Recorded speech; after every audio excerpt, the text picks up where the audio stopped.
VVK วีล็อกเกอร์ไปดีเนาะสบายดีทุกคนเนาะเปิดคลิปมื้อนี้เมนูเก่าเมนูเดิมเนาะโอ้แบงค์แรปเตอร์มื้ออื่นสิได้ไปหาชาวสวรรค์แล้วนี่ฝากที่โอ้มื้อนี้ยินดีต้อนรับเนาะบ่าวอาลีจักเดเนาะหรือว่าจะพอเวดดิ้งตอนฮับก็คือเราเนาะสมัครอยู่เด้อฮับสมัครเมียเนาะสมัครพนักงานสมัครมา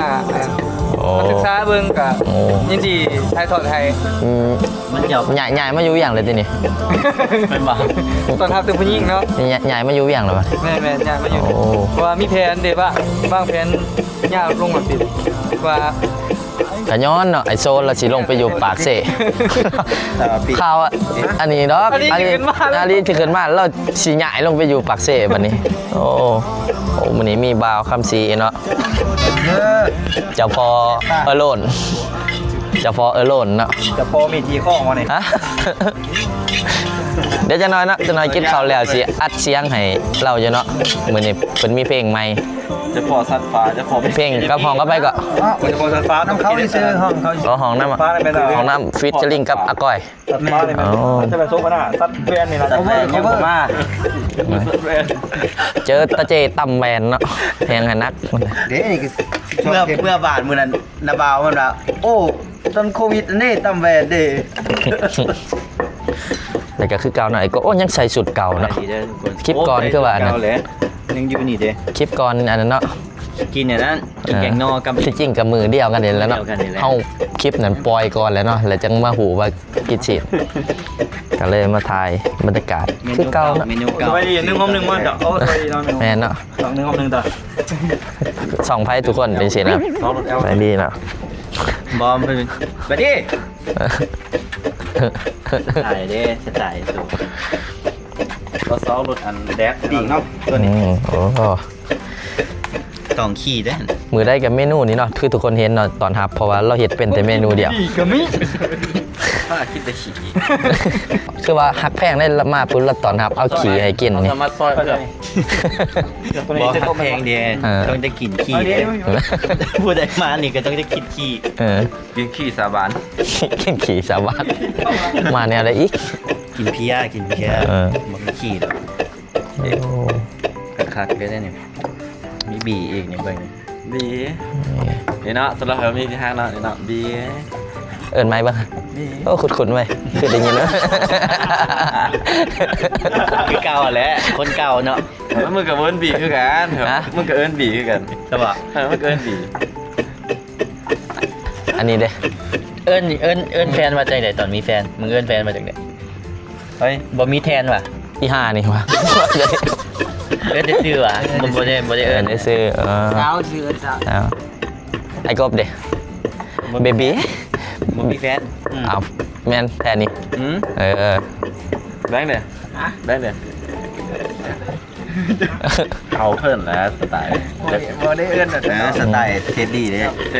เขาโอเคแบบเอิ้นธรรมดาเลยชื่อแหละเขาเจอคอยเทสแล้วคันบ่ชื่อซื้อกับเอิ้นน้องเหรอน้องหงบ่น้องมุกบหงบ่หงได้อีกหงไฟหง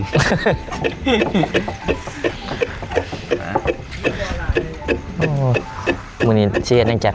จุ่มบ่หากินซีดาดมาต้มฮะหากินซีดาดมากินซีดหลายเขาว่าเป็นหยังก่อนเป็นโสดก็ดีเหมือนกันแม่นเมื่อไหร่ดิอนาคตเป็นแล้วไหนเป็นดงฮะเป็นดงนี่เป็นอะไรเจ็บคอเป็นรอยปลาโดนี่คันเป็นมันเป็นด้นแล้วเบิ่งอายุแล้วเท่าใดแล้วนี่น่ะยังบ่เป็นหยังแม่น10แล้วเนาะเกินตู้ได้แล้วไอ้ตู้กำลังสิมาได้เอ้าไอ้ตู้มาบ่ไอ้จะพาขี่มาระดับไอออดิโอแบตเตอรี่โมเจนไอ้มูก็มาแล้วเนาะบางทีไอ้คิวท้ายคิวท้ายคิวก็เบาทีมอยู่ซื้อเหล้าโคตรเท่นะกระตังโอ้มีเขาครับโอเคเข่าพอเลยเห็นยังนี่ตามข้าวคั่วภาษาอังกฤษ ตำไลฟ์ฟราย yeah plus บดเลยแม่นล่ะ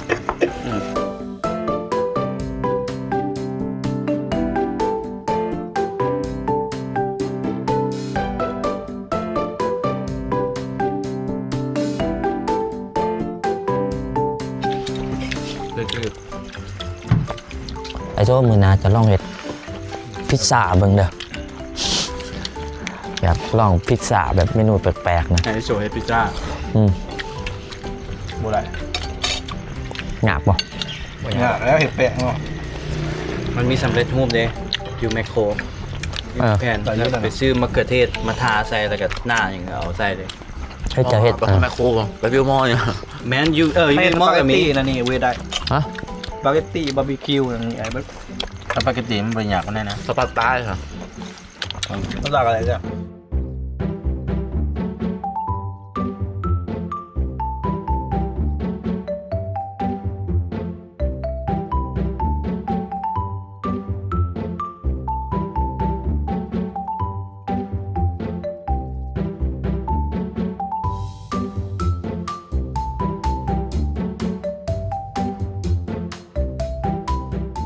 ปิงซีนยังอยู่ไป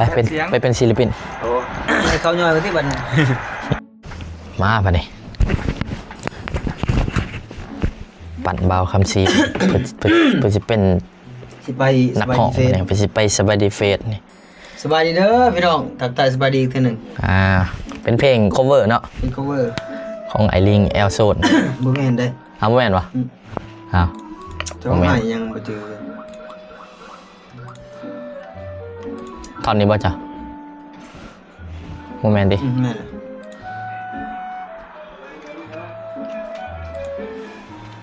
บ่แม่นไปเลยวิทย์จัดทนบักเพิ่ง นี่บ่ เนี่ย นะโอเคนะ มา ใส่ส่งขาสั่นเสื้อยืดคอยกะเกาน้ำหอมกระบอใส่กินโตบ่ค่อยดีเวลาอาบน้ำค่อยใส่แต่หินส้มหุกตนหุกโตหุกขี้ไข่ให้ออกให้มันสะอาด แต่ถึงว่าแนวใดคอยก็เป็นคนดี เอามันอ่านอีกเอาเดียวไปหนึ่ง โอ้ไปหนึ่งโทษ ไม่ได้ปะ ลืมเปิดไหมค์ ลืมเปิดไหมค์ ทำไมเป็นยัง อัดประมาณ3แท็กแล้วมาเหลือก็ไม่ซ้ำนินอัดหลังโอเคมา ใส่ส่งขาสั่นเสื้อยืดคอยกะเกาน้ำหอมกระบอใส่กินโตบ่ค่อยดีแม่นบ่กินโตบ่ค่อยดีแม่นแหละเอาไหม เอาไหม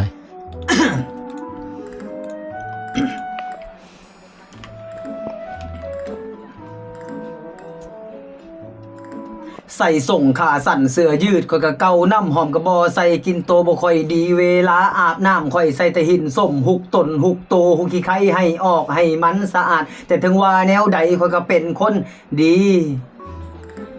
โอเคเอาอีกอัดอีก2เถอะมา ใส่ส่งขาสั่นเสื้อยืดคอยกะเกาน้ำหอมกระบอใส่กินโตบ่ค่อยดีเวลาอาบน้ำค่อยใส่แต่หินส้มหุกตนหุกโตหุกขี้ไข่โอ้ เนี่ยอัดต่อเอาห้องทับขวบตะกอไปเลยเด้อ โอเค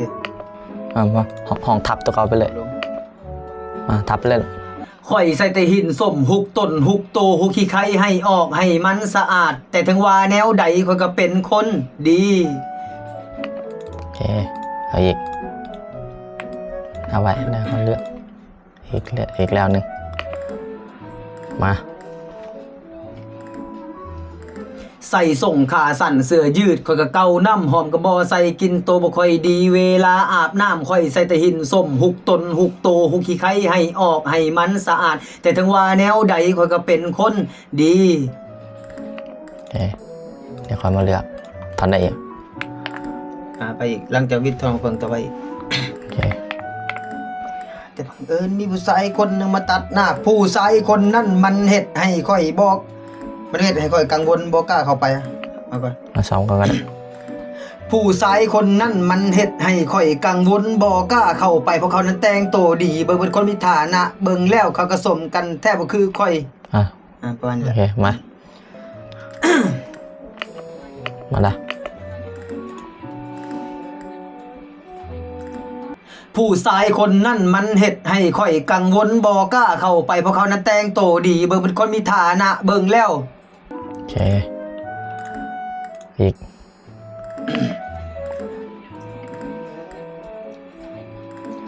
ผู้ชายคนนั้นมันเฮ็ดให้ข่อยกังวลบ่กล้าเข้าไปเพราะเขานั้นแต่งตัวดีเบิ่งเป็นคนมีฐานะเบิ่งแล้วเขาก็สมกันแท้ โอเคแล้วเวิร์ดเนี่ยโอเคตัวอะไรอีก ฟังไปอีก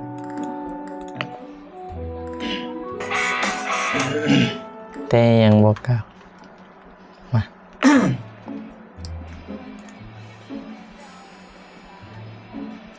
แต่ยังบ่กล้าเข้าไป ไปบอกว่าคอยฮักเจ้า จะไปเลยห้องตีทันนี่ ลองไปสิ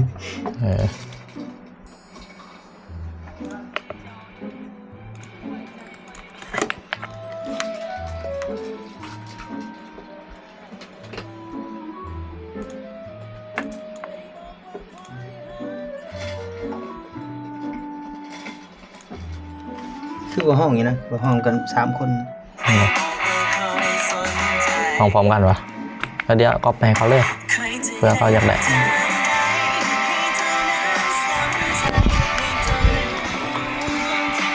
เบิดเหรอ ทางก่อนลืมเลย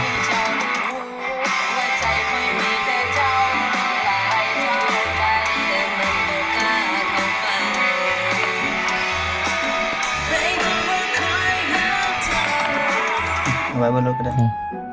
ใส่ส่งขาสั่นเสื้อยืดข่อยก็เก่าน้ำหอมกระบอใส่กินโตบ่ค่อยดีเวลาอาบน้ำข่อยใส่แต่หินส้มหุกตดหุกโตใส่ส่งขาสั่นเสื้อยืดข่อยก็เก่าน้ำหอมกระบอใส่กินโตบ่ค่อยดียืดข่อยก็เก่าน้ำหอมกระบอใส่ยืดข่อยก็เก่าน้ำหอมกระบอใส่ส่งขาสั่นเสื้อใส่ส่งขาสั่นเสื้อยืดข่อยก็เก่าน้ำใส่ส่งขาสั่นเสื้อยืดข่อยก็เก่า